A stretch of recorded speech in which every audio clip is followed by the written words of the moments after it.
En los días finales de su vida terrenal, Jesús de Nazaret inició un camino que cambiaría para siempre el destino de la humanidad. La historia de su pasión y resurrección no es solo un relato religioso, sino un testimonio de amor, entrega y esperanza eterna. Todo comenzó con su entrada triunfal en Jerusalén. Era tiempo de la fiesta de la Pascua, cuando miles de judíos acudían a la ciudad santa para conmemorar la liberación de Egipto. Jesús se acercaba montado en un humilde burrito, cumpliendo la antigua profecía: «He aquí, que tu rey viene a ti humilde y montado en un asno». La multitud, al verlo, extendía mantos sobre el camino y agitaba ramas de palma, gritando: «Hosana, bendito el que viene en el nombre del Señor». Aquella aclamación era la bienvenida de un rey, aunque no todos comprendían qué tipo de reinado había venido a instaurar. En medio de la alegría, los fariseos y autoridades religiosas observaron con recelo. Temían el poder de las multitudes y la creciente fama de Jesús. Sabían que aquel hombre se había convertido en una amenaza para su influencia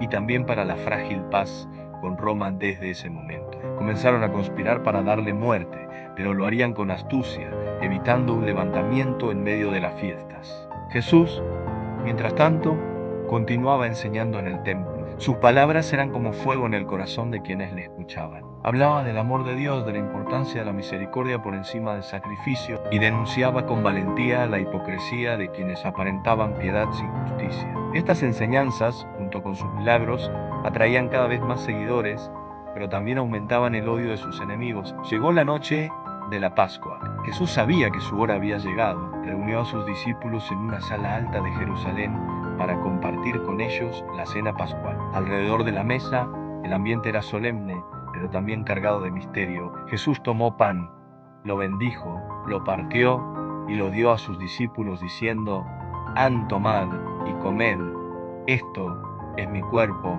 que será entregado por vosotros». Luego tomó el cáliz y pronunció: «Bebed todos de él, porque esta es mi sangre de la alianza, que será derramada para el perdón de los pecados». Los discípulos estaban desconcertados, no alcanzaban a comprender la magnitud de lo que ocurría. Aquel gesto era más que un simple ritual, era el inicio de la Eucaristía, el sacramento de su presencia eterna entre los hombres. En esa misma cena, Jesús lavó los pies de sus discípulos, un acto de humildad que sorprendió a todos. El maestro se inclinaba como siervo para mostrar que el verdadero poder es servir, pero en la mesa había también sombras. Jesús anunció que uno de los suyos lo traicionaría. Todos se miraban entre sí preguntándose: «¿Acaso seré yo?».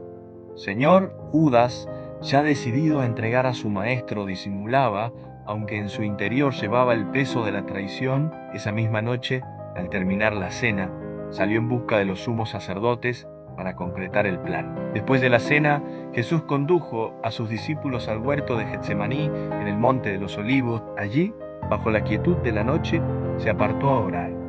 Su alma estaba profundamente angustiada. Sabía lo que iba a enfrentar en el dolor, la humillación y la cruz. Postrado en tierra, clamó: «Padre, si es posible, aparta de mí este cáliz, pero no se haga mi voluntad, sino la tuya». Su oración era tan intensa que sudaba gotas de sangre. Sin embargo, aceptó el designio divino con amor y obediencia. Mientras tanto, los discípulos, incapaces de velar con él, se habían quedado dormidos. 3 veces Jesús los despertó, exhortándolos a orar para no caer en tentación. Era el preludio de su soledad más absoluta. En ese mismo instante, Judas llegó con una multitud armada de espadas y palos. Se acercó a Jesús y le dio un beso, señal convenida para identificarlo. Con ese acto el maestro fue arrestado. Los discípulos, atemorizados, huyeron. Solo Pedro intentó defenderlo con una espada, hiriendo a un siervo del sumo sacerdote, pero Jesús lo detuvo. Sanó al herido y se entregó sin resistencia. Había elegido libremente el camino de la cruz. Fue llevado primero ante el Sanedrín, el consejo de los judíos. Allí lo acusaron falsamente y lo interrogaron sobre su enseñanza. Cuando el sumo sacerdote le preguntó directamente: «¿Eres tú el Hijo de Dios?», Jesús respondió: «Tú lo has dicho». Esa confesión bastó para que lo condenaran por blasfemia. Pedro, en el patio, lo negó 3 veces por miedo, tal como Jesús le había predicho. Y cuando cantó el gallo, Pedro lloró amargamente. Al amanecer, lo llevaron ante Poncio Pilato, el gobernador romano. Como los judíos no podían ejecutar una condena de muerte, Necesitaban que Roma lo aprobara. Pilato, al interrogarlo, se sorprendió de su silencio. ¿Eres tú el rey de los judíos?, preguntó. Jesús respondió: tú lo dices. Mi reino no es de este mundo. Pilato no encontraba culpa en él, pero la multitud, incitada por los sacerdotes, clamaba: crucifícalo. Para desentenderse, Pilato lo envió a Herodes, quien se hallaba en Jerusalén. Herodes, curioso, esperaba ver un milagro, pero Jesús permaneció callado. Despreciado, fue devuelto a Pilato. Ante la presión del pueblo y temiendo un levantamiento, el gobernador romano cedió. Se lavó las manos frente a todos, diciendo: «An inocente soy de la sangre de este justo», y lo entregó para ser crucificado.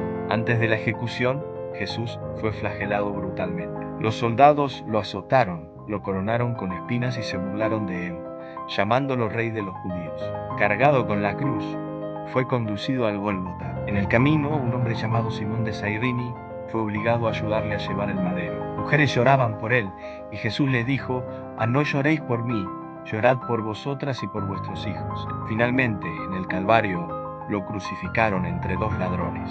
Sobre su cabeza colocaron un letrero que decía: Jesús Nazareno, rey de los judíos. Desde la cruz, pronunció palabras que quedarían grabadas en la historia: Padre, perdónalos, porque no saben lo que hacen. A uno de los ladrones arrepentidos le prometió: hoy estarás conmigo en el paraíso. Y mirando a María y a Juan, dijo: mujer, he ahí a tu hijo. Hijo, he ahí a tu madre. La oscuridad cubrió la tierra desde el mediodía hasta las 3 de la tarde. Entonces Jesús exclamó con voz fuerte: Dios mío, ¿por qué me has abandonado? Finalmente, dijo un padre: en tus manos encomiendo mi espíritu. Y expiró. El velo del templo se rasgó en dos, la tierra tembló, y muchos comprendieron que aquel hombre era verdaderamente el Hijo de Dios. José de Arimatea pidió el cuerpo a Pilato y lo colocó en un sepulcro nuevo, sellado con una gran piedra. Los sacerdotes, temiendo que sus discípulos robaran el cuerpo, pidieron guardias para custodiar la tumba. Pero al tercer día,